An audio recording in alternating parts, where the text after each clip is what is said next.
ډېره مننه.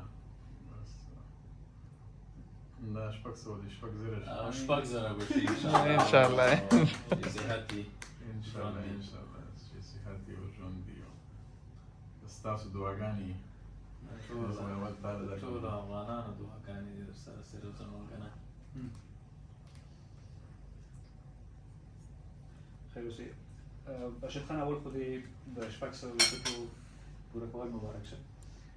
چې ولس کرکټ تقریبا 2 لسیزې وشو چې شروع شوی دی او ته یوازې دویم پلیر یې چې دغه ویاړ ترلاسه کړي.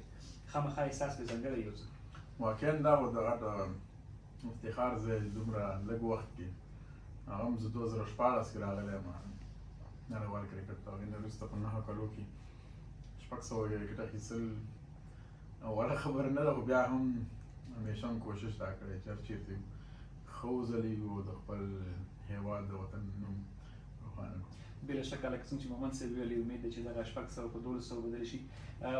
یوه پوښتنه دا کوم چې 9 کاله وشو، 9 کاله مخکې د لومړۍ وکټ اخیستې وه، یاد به دی چې څوک لومړۍ وکټه د انټرنیشنل کې وه؟ فکر کوم انټرنیشنل خو د شلوريز کرکټ که ډومېسټک کې وه که په انټرنیشنل کې وه که دواړه دي یاد زما خو یا لیګونو کې وه. خو 2014-15 په اکتوبر کې په T20 کې اوله وکټ سکندر اعظم آوټ کړه. زمبابوې کې و، هغه مخامخ یې ماته کیچ نه کړه. خو فرانچایز لیګونو کې د هغه نه وروسته چې کله لیګونو ته راووتلي فرانچایز لیګونو کې مې نه شي یاد چې ما اول څوک آوټ کړه. ډېر لوبغاړي مې آوټ کړي دي.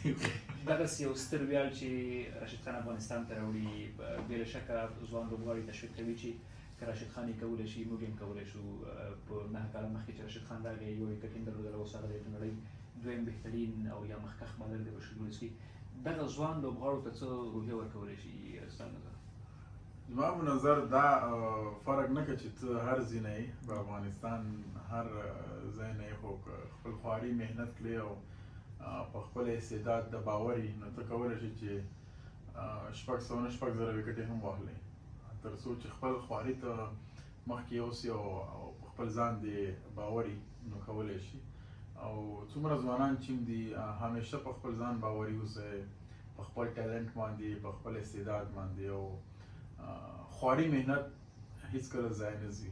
تا کله د زړه نه خواري محنت کړې نو موږ هم چې کله شروع شوه د 2015 نه نیشنل ټیم کې دومره غټ هدف هم نه و چې زه به یو وخت کې 600 وکټ یې اخلم. زما په نظر اوله وکټ اخیستل هم زما دپاره یو ویاړ ځای و چې زه په نړیوال لوبو کې اوله وکټ واخلم. خو بیا هم چې څومره مخکې تللو خپل استعداد موږ ته نور هم معلومېده نو هغې نه وروسته محنت او خواري به نور هم زیاتوله. نو